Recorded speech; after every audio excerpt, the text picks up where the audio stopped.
All right, everybody. I think we just went live. I don't see it coming up yet on my feed, but I'm assuming we are good. Yep, says we're 4 seconds in. We should be fine. All right, I just wanted to give everyone a hello there. Wish everybody a happy Father's Day to all our members out there. I just wanted to touch some base. The guys were calling me over the week and asked me a bunch of different questions about jobs and everything else. I do want to note that our our second general vice president, Tommy Flynn. The message went out to the members, I guess, on Friday about the his putting in his papers for retiring. I actually got to speak to Tommy himself. I gave him a call, wishing him good luck. He told me, it's time for him to go. He's in his mid 60s and is spending time with his family. If anyone's ever had the opportunity to meet Tommy, probably at the 2-on-2 meetings or something like that, I've met him on a couple of occasions here and then. Dedicated his life to this organization. He was a political director, worked in D.C. for many years. Then he's second general vice president. He served as the New England Regional Political Board as well. He was a labor management. What else did it says here? A couple of different things he did. Guy has a huge career. Up in Boston, let me tell you, for the guys that work in Boston, I've always had a lot of respect for them. They run their area with an iron fist, and it's very impressive when you meet a lot of those guys. Really good carpenters up there, and true union men. Everyone watching each other's back, and we can learn a lot from guys like that. But just wanted to let everyone know that he put his thing to retire, so that'll be a change on the upper management of our council. But it's a big loss to us to have a leader like him. But I'm pretty sure with a guy like Tommy who gave this much of his life and skills to this union, he'll always be in the background helping us out in one fashion or another. I don't think he'll ever get away from it. He'll be like someone like me and many other people. He'll always have a heart for the working class members. He worked his way to the ranks. No one handed him the baton. He took it and he ran it himself. So Tommy, if you see this video, once again, like I said, congratulations, and I wish you and your family and best of luck in your next chapter in life. How you walk that out. So, with that being said, I also touched base with Paul Caperso. I got some information about the election cost. People were running their mouths about the last election and what it cost the membership, and I had the breakdown, so everyone does know what it cost.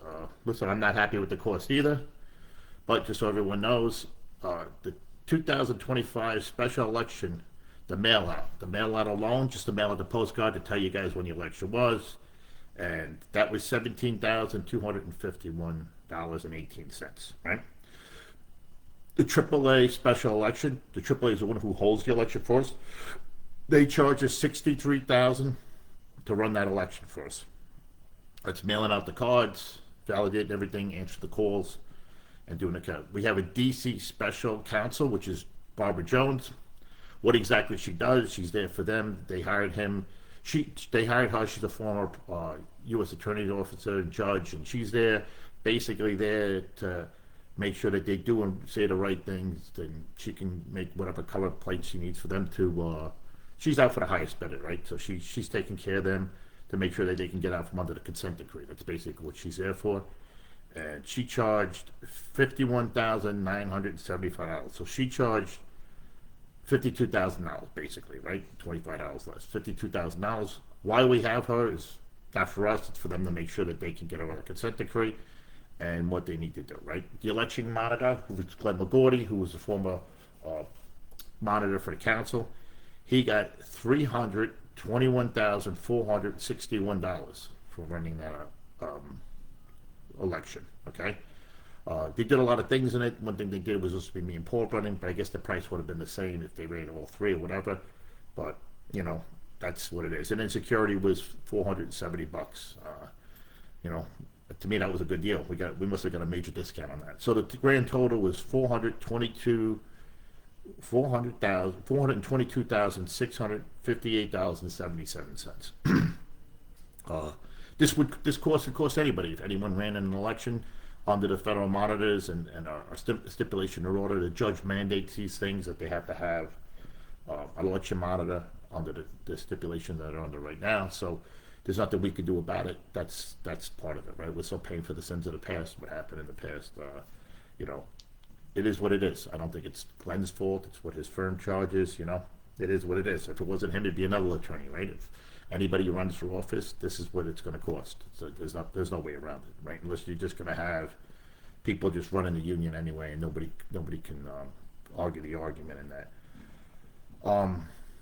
So the other argument is my connections out there through the international, and you know, the talk to the grapevine is the merger, right? When I ran my policy in my election on, I even had a brief conversation with Paul about this.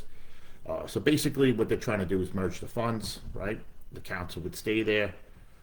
Kind of like at the end of the day, it's just a play on words. You know, if they move the funds, guys, and we become 3 sets of funds throughout the country, what they want to do, have a, you know, West Coast, Middle Atlantic, and then the East Coast funds for the pension.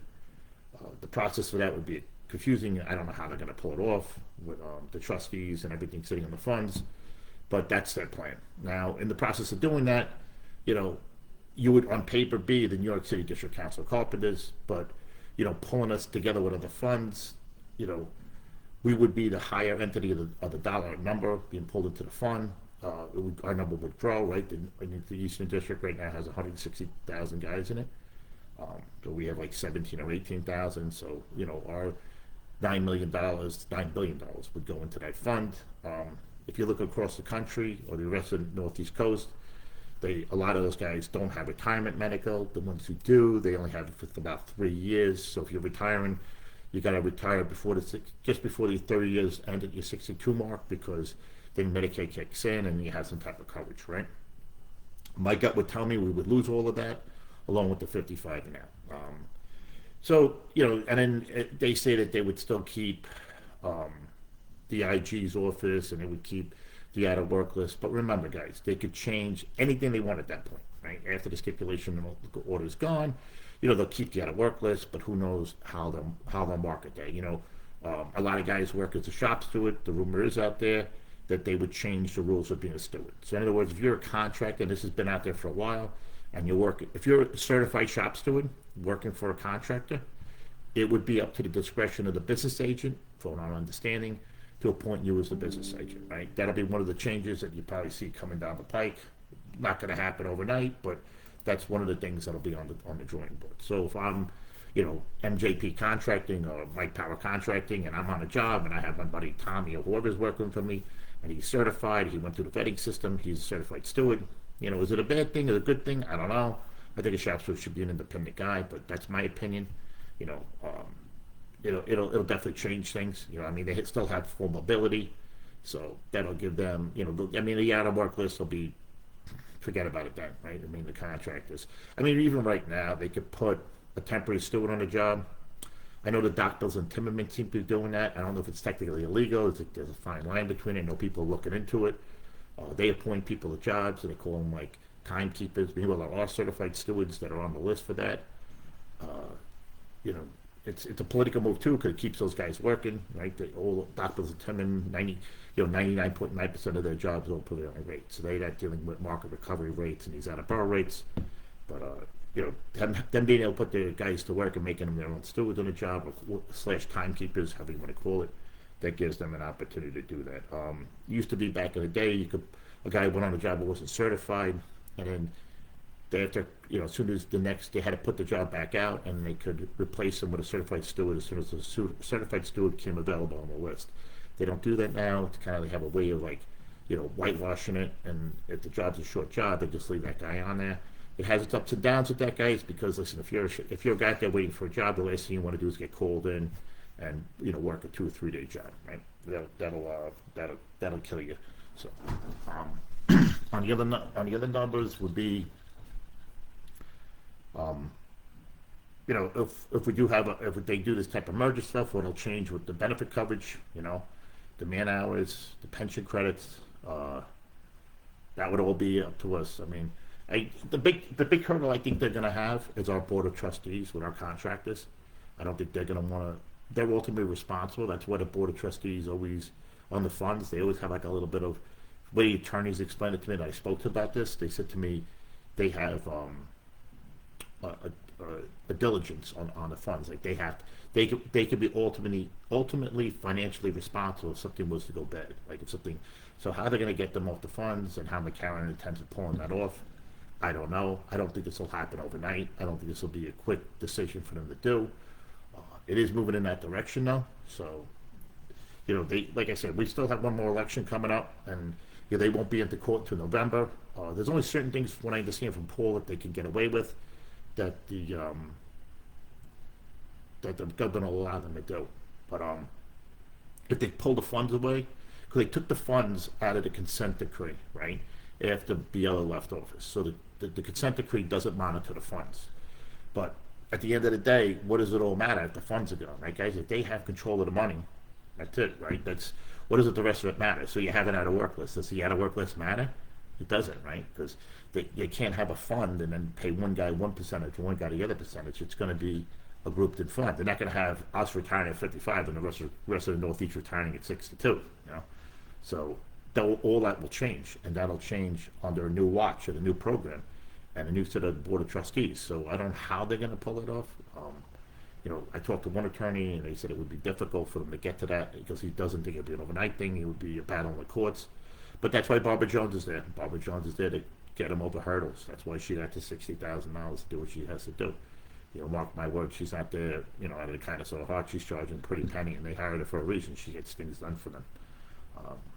The Archdiocese even hired her, right? So she's good at what she does. So is it the best interest of us?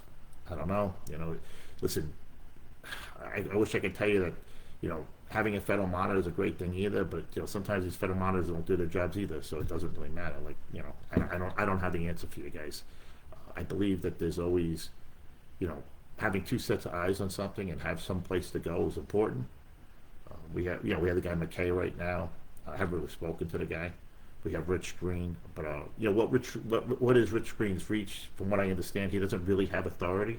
He investigates things. He makes a suggestion, but that's why everyone gets these non-disclosures. I don't know as far as what Rich's reach is. I don't think Rich can actually do anything. I think it would be actually the ultimate say would fall in Paul's hand as the EST.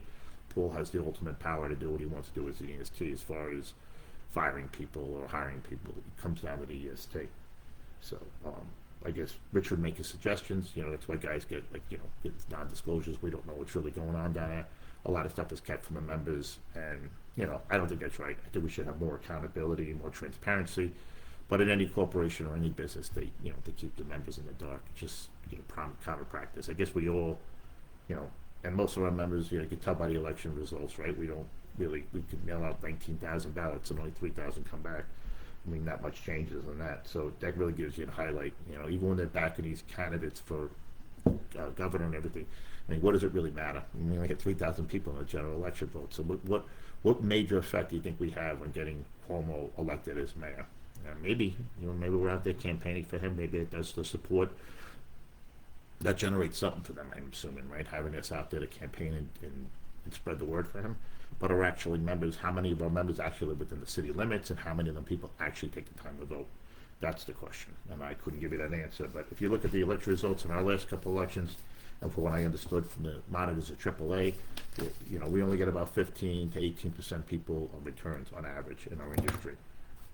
Pretty sad, Once again, guys will call me again about benefits and missing stamp forms. I actually emailed some people some information. I gave them, once again, you can call the IG department, you can call the benefit department, you can call your business agent if you're not getting answers from your shop stewards, but definitely call the funds, call the council, put in your missing stamp form.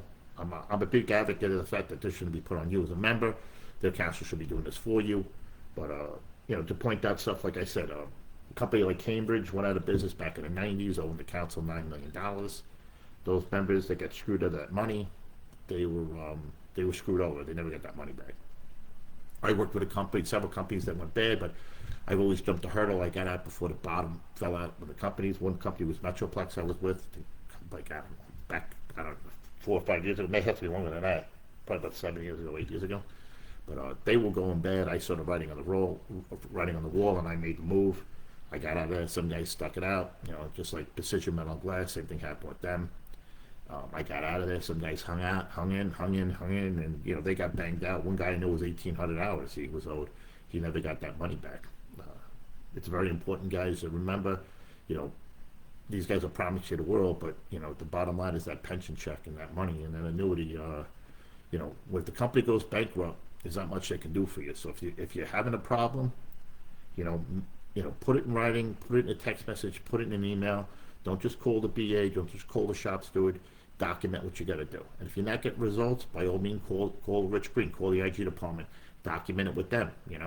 Um, Try not to put too much stuff on the phone. Hearsay is hearsay. Um, I like to have it all in writing, text messages and emails. If that does become a problem, and then moving forward with that, I have a guy with the Department of Labor. His name is Eric something. I can't remember his last name. Through a buddy of mine. He deals with this stuff. There's certain laws and state laws that require them to pay the pension money in. If you're on a prevailing rate job, it's even easier because government agencies. I have a little connection with that with the Department of Labor as well. So if you do find yourself in one of those jobs or infrastructure jobs and you're not getting your benefits and there's a problem and nobody wants to step up to the plate, by all means give me a call and we'll get the proper authorities on top of it and we'll start hammering it through, right? You gotta look out for each other.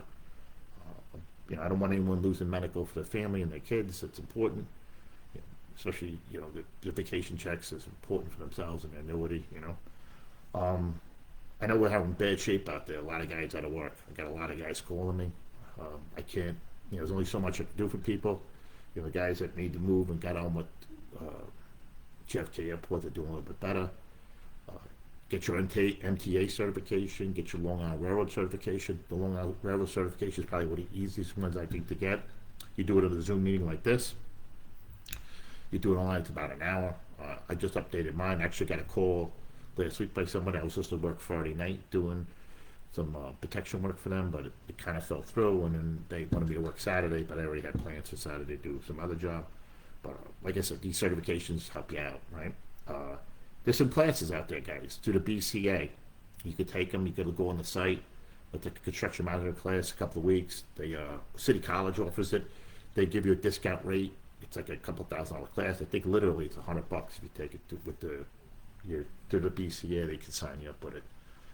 I'll get some more information about that for you guys if you want to do it.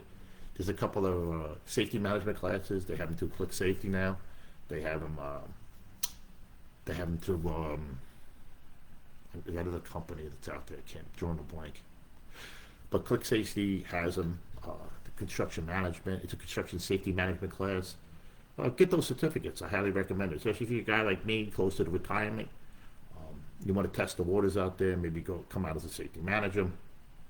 When you work outside the 5 boroughs, and you go to Connecticut, New Jersey, you want to move out of state, your safety management classes, you don't need a site safety manager card like at the DOB. It's outside there. It's something different. Jobs pay pretty good. I had somebody call me up for a job. It was like 70,000.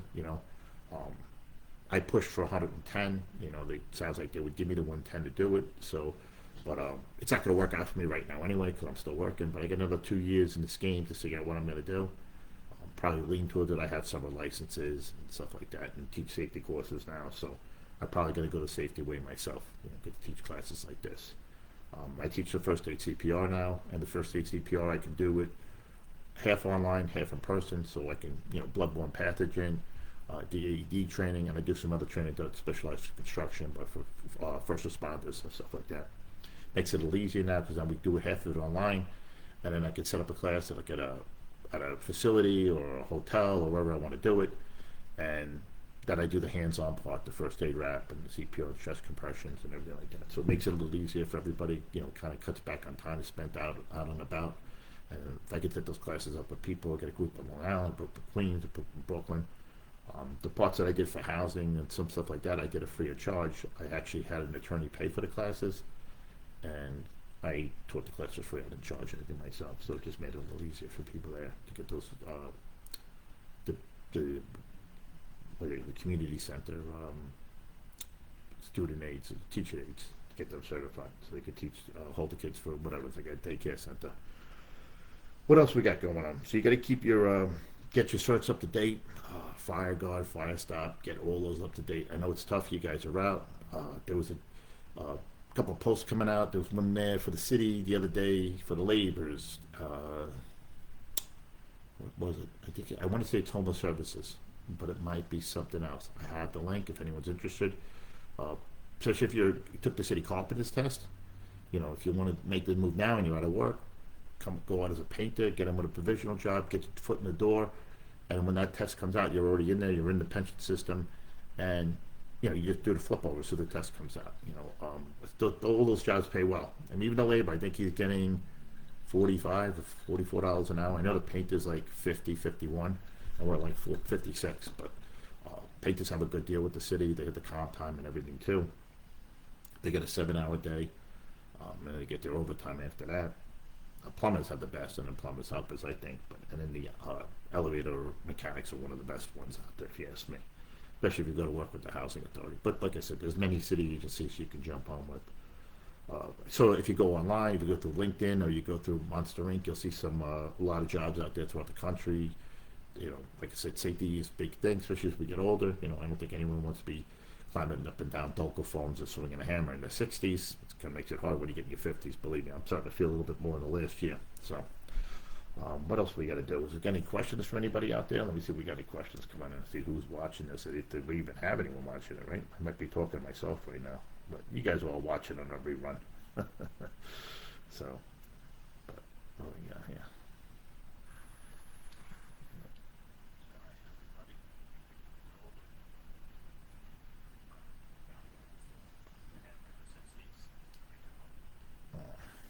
So, what else we're going to talk about, guys? What was the thing we got here? Let me see here. We got some emails the other day. Let's see if we can chip on to what these guys wanted to talk about. All right, let me get onto this because I write this stuff down. I put it to the side. I screenshot it, and then when I get a chance to get into it, I try to get to you guys with some of this stuff. So it.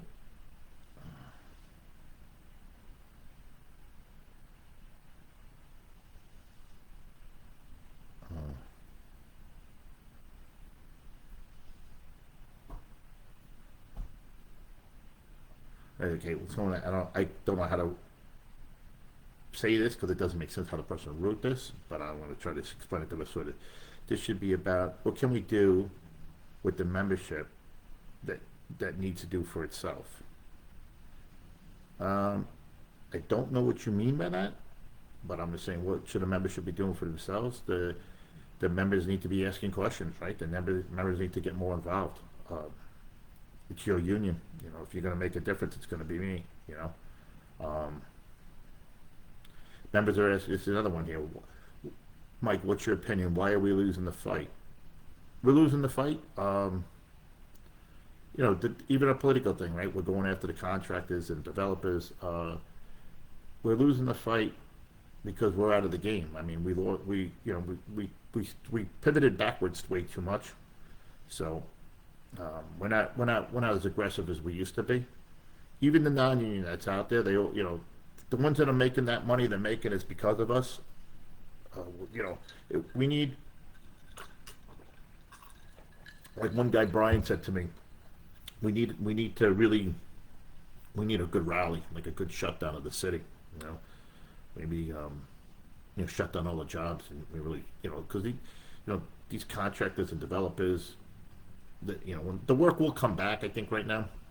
My main thing is I think I'm a big advocate about finances and everything. When the interest rates start to come down a little bit, and the incentives are there, tax incentives for these developers and companies to reinvest themselves, you'll start to see it. I actually spoke to Paul Caperso or EST the other day, and he was talking about, they're talking about the market in 2027, how it's going to be busy, and it will basically have a problem in the jobs, right?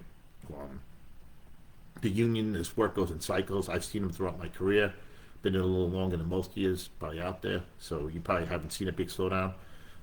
We've had a good run, guys. I mean, we had a little dip in 2008 when the housing market took a crash. But even then, we putted through. We had some big projects like the World Trade Center going on that kept us through, kept people above water. You had the major airports like Kennedy, LaGuardia going. Now you have the airport like Kennedy. It's projects like that that'll keep us through. You got the Port Authority job. that'll start up. That's what I'm telling you guys. Your SWAT cards, your laser licenses, your NYPD torch licenses, the fire guard, they they played a part right now to keep it working. Um, what did this person say? You see the game playing, making false promises and dirty politics because winning is all that matters. Guys,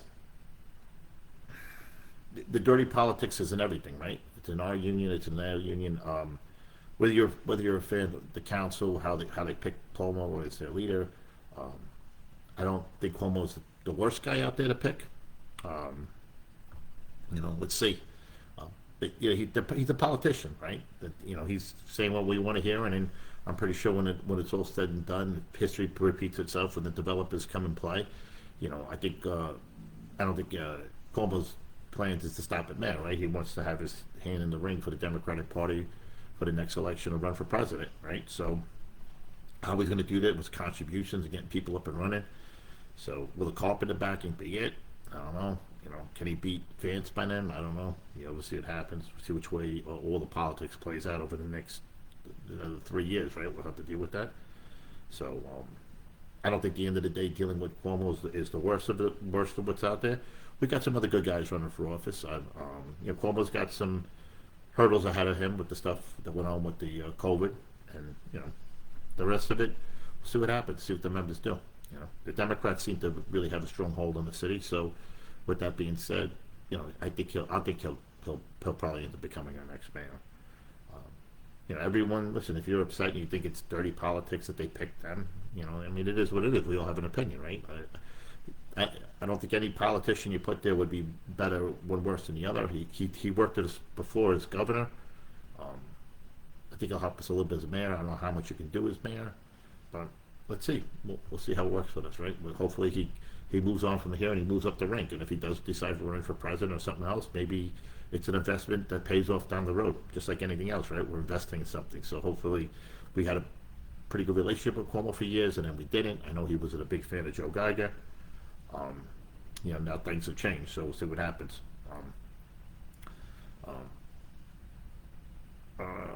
My planning is to get involved, members together, making a voice be heard.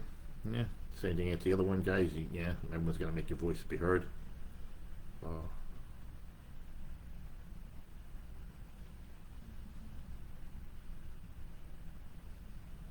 We need to educate members. We need to educate our members on this. The union belongs, okay, to the people. Yes, it's something I said before. Yeah, and our council employees shouldn't treat it as a personal piggy bank. They're not treating it as a piggy bank. Believe me, they get their pay raises and everything like that. I mean, they're not checking jobs right now. I don't know how many jobs are there really to check. You would think that they'd be really crushed and down on top of the stuff that is out there, but that's accountability. One thing I'll tell you, I think Paul's a little bit more on top of it than Jover was. So I'm pretty sure these guys, if they get caught fucking off, there's a lot. I don't think Paul will tolerate it like Joe did. So if these guys are screwing around, their days will be numbered. I don't think Paul's going to let that slide. Basically talks about the medical coverage and our dental. Guys, once again, I've heard nothing about the dental and the eyeglass. The guys tell me how horrible it is, especially when you got family and kids. Medical expenses are killing us across the board. It's every union, everybody in this country is dealing with it. I know the contractors, it's eating them up. I think we pay $15 an hour now into the medical, right? So it's about $38,000 a year for one member for medical. You're paying that money because you're paying for people with full families, and you're also paying for the guys that came before us, right? Retirees, and I think we owe them that. If I was in there, that's the last thing I would ever put on the chopping block is the medical for the members, especially our retirees. You can't take it away from them, their wives, their kids. They worked their lives, they did what they had to do, and they walked away, and we show them dignity by giving them that, and that's what also strengthens our union, right? Always remember, guys, if you don't have stuff like that, it makes the younger guys that are stepping into the union, it doesn't make it desirable for them, right? If you don't have a pension, annuity, they start saying, well, I have retirement medical. You start seeing that, they feel like, why am I doing this? I can go become a garbage man. I'll be going early 4, I'll be out by 10, I get full benefits, and I can work non-union on the side, right? make money. Um, so taking away our medical and cutting costs on that is a problem. Listen, I know our contractors. I've heard them say directly to my face, the annuity kills them. Right? It kills them that they pay our annuity, man. I see it kills them. I'm a big advocate that money is there for other reasons. Guys work seasonally. That's like a forced saving on the working man. It gives them a little bit more of a nest egg. God forbid if something goes wrong. Good union member, Chris. What was Chris's last name? Can't think of it. He got kidney cancer. He told me one time if it wasn't for his annuity, he would have starved. But that helped him out. He went through his treatments and everything, and he came back to work, and he worked for a short period of time, and he got to retire. So having that annuity is a key thing. Now you get these big corporations and contractors. To them, paying that annuity, they're like, you got it because they're actually office staff. Those guys just have 401ks. We have a lifetime pension plan with benefits and a 401k, which is your annuity. So to them, they're like, they're scheming that they got to pay it. Listen, these guys, if they can get away with paying us, if they could pay away $50,000 a year, they would. I think that's why they make the money they make, right? They sell buildings and apartments for 150 million for a reason, right? These corporations make money if they need us to build it, and cheap labor is going to be the issue. If they can do it for cheaper, they will do it for cheaper. I mean, we just market ourselves as skilled labor, and it does pay because you see some of these non-union jobs, they have major issues down the road, and you see these floodings and mold issues and major problems. You don't see them on big union projects. You see them on a lot of these non-union projects, especially these residential buildings. So, let the building downtown it's leaning. Let that stuff happen. Hopefully, certain things will change it and make it harder for them. Just like that one job we lost on 8th Avenue, right? I think they dropped the thing down. We bid the job. I know Pete Corrigan was involved in it. They think, we lost the job. Pete got in the game later with his company. They were trying to his friend's company, and they were bidding it. The numbers came in. If anything, they forced the non-union to go even lower in a number on a very difficult job. My opinion is they're going to lose their ass on that job. Seems very technical, and for a non-union company to take on that much work, and I think they dropped their price by 30, 40 million. I don't know what they're doing, so I think they got the job for like 120 million. And they were in the 150s, 160s was the union number. So listen, they took a big hit. Now they got to try to make that money up, and how do you do it? And God forbid you have any safety issues. The cheaper the labor you hire, right? Cheap labor tends to make mistakes. Cheap labor tends to have accidents. So, we just keep an eye on them. Get our guys, push the issue, maybe salt the job. The DLB, they'll get them on violations, and those penalties will keep racking up, and then maybe they'll end up going belly up. Maybe that job will go bankrupt on them. Who knows? The fight ain't over yet. That's the way we got to do it, right? The days of breaking jobs don't exist. So we gotta hit that. We can't let them just make it an easy transaction for them. We gotta get on top of them, and maybe we'll have some picket lines and slow down their concrete trucks while they're getting in there. Who knows? Gotta think of some plans, right? You can't let them just get away with it. They got a job cheap and took it away from us in the heart of our city, right? 47th or something like that, and 8th Avenue. When I got in the business, that was unheard of. 70-story buildings going up, not union. Didn't happen. So anyway, guys, you could hear everyone talking to you about me in the election, and of course the election, it wasn't my doing. The doing, if anything, it's because we do have a stipulation in order. So it was mandated by the judge that they had to have that. So they have a election monitoring thing. He charges what he charges. Has a law firm just like Barbara Jones. Council hired her. Costs us another $60,000. It's our leadership. That's what they wanted. They wanted to have her there to monitor everything. Everything goes through her. Everything that goes through Rich Green goes through her. So she gets to bill out whatever she wants to bill. I'm assuming she gets $500 to $900 an hour is my guess. Someone like her, former U.S. attorney. She's there to make sure that she has to dot every I and cross every T, so she can work us to get us away from this consent decree. I think it's a bad path for us. I think self-governing right now is not a good move for us. But then again, if they can merge the funds down, it ain't gonna matter. Even if they keep these rules here. As soon as the funds are moved, guys, it's over. You'll get guys. If they move it to 62, you guys know what it's out there, guys. Unless you got a good hook with a company, these companies don't want you after 42, 45. You're like a liability. You're one slip disc away from becoming a problem. So you'll see a big change in the industry. The insurance companies, I don't know. As far as when they merge us, how the jurisdiction will work, and people working from Jersey, New York, I guess, anybody will be able to work here at that point, right? So I don't know what they'll still have an out of work list on paper. They'll still have an IG on paper. Like I said, the IG's there, but what's his reach? Can't really do anything. He has to go through Barbara Jones and the council, and they make decisions, and that's why non-disclosures are signed. That's why we don't know what happened with what you call Andy, right? Andy Manji or something like that. We don't know what happened with him in '96 because no one has to say anything, right? They know, but they won't tell us. So, was it organized crime? Was it something else? They say he left. Nobody quits the job for no reason, so there has to be a bigger picture behind it, right? But we're never going to know the answer, so they're going to keep it from us. It's a secret. It's a secret for a reason. They don't want the little guys to know what's going on. That's how you stay in power. They treat us all like mushrooms. Keep us in the dark and keep shoveling shit on us, and hopefully we keep just ignoring the problem. But all right, well, listen, I'm going to let you guys go. It's a Sunday. There's 35 minutes on here, so you guys have any questions? Feel free to send some text messages my way or some instant messages. We'll jump on this again down the road. Like I told you guys, get out there right now. You're on your unemployment. Now's the time to take some classes. I know money's tight probably for you. Make some calls. Pick up some side work, paint some houses.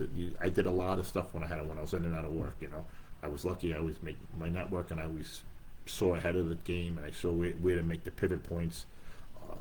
Woodworking's a big place to be. If you got woodworking skills, make sure you have that down on the work list. This guy's always looking for woodworkers. I'm looking for a concrete foreman, actually. If anyone knows to do concrete foreman work, let me know. I got a lead for a job for you with a decent company doing highway work and bridge work. And get those management classes on. Get them under your belt. You can apply for these contracted jobs. There's some stuff going on with the housing authority, housing construction inspector, stuff like that. So if you get those management licenses and stuff, make sure you get a good resume up and running. So if you get ready to retire in a couple of years, or maybe this might be the right opportunity. If you have your 20 credits right now, and you've been working the last 18 months, 18 months, and you've been working steady, and think you're out now, you could jump on one of these jobs and ride that into retirement. As long as you meet that qualification, you got to work the last 2 years prior to your retirement. So if you have that time now, you could check out now, and then do your next 2 years or 3 years with whatever agency you hook up with, or whatever, and go that way. So, but if you guys see any other opportunities out there for other members, don't hesitate to help the guy next year. If you can talk to a foreman or a super, try to get an apprentice working. That's important too. If you're on a job and you have an apprentice around you, always lend them a helping hand. Make sure if they got questions, help them out with the answers. Steer them in the right direction. It's going to be tough for us, but from what I'm understanding, that my gut tells me we're going to be slow, probably all into next year, right? So I think we got another year of this, and right now it's bad, and then we're in the heart of the busy time of year. So, keep an eye on school construction work. Don't be afraid to go out there. Write up a resume if you're a guy, an apprentice, look for work. Contact these companies directly. Can't hurt. What's the worst they could say is no, right? You make a PDF file up and start sending it out there. I know an apprentice who did it. I recommended it, and he got a job within a week or two. So it does work, and the shaping thing works if you can hit the right spots. It's up to you. It's if you're more aggressive, I think you're going to get what you want in life. But all right, guys, go enjoy your Sunday, and happy Father's Day to all the fathers out there, and enjoy your time with your family. We'll talk soon.